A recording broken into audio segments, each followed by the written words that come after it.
We love Star Wars, and I'm sure you do too. Today we're going to be talking about the planet destroyer known as the Death Star. We first saw the Death Star in A New Hope when Princess Leia was captured by Darth Vader, brought to the Death Star where he showed her what it can do by blowing up her home planet of Alderaan, showing its true Death Star power as a planet destroyer. But that is what we already knew about it. So how about some other facts that we didn't know? Like what is inside the Death Star and how it works?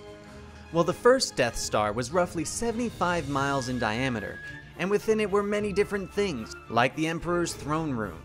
Though it was never used on the first Death Star, they decided to make one just in case the Emperor ever decided to pay them a visit. Then there was also the super laser control room, where they controlled their giant super laser. However, once it was fired, it had a 24-hour recharge delay before it could actually be used again.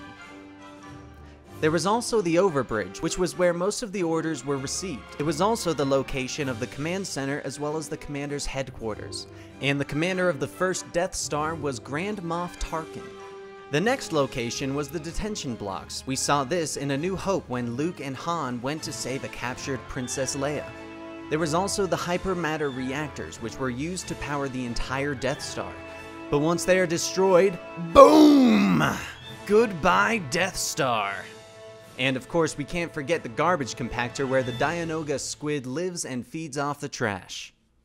Now we finally come to the coolest part of the Death Star, the super laser. The super laser is powered by the hypermatter reactors.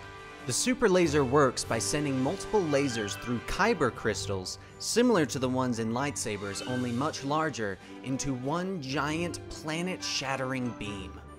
Now, the second Death Star may look similar to the first Death Star, only incomplete, but it's actually a lot bigger than the first one. It is roughly 99 miles in diameter, and while the first Death Star held a crew of about 342,953 people, the second one had a crew of 637,835 people.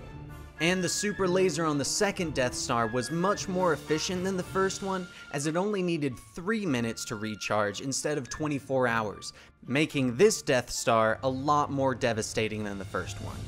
Now remember, that's no moon, that's a space station. What are your thoughts on the Death Star? Do you think Obama should have agreed to build it when the petition was brought to the White House in 2013? Leave your thoughts down below. I'm Dan with CTV, and I'll see you guys next time.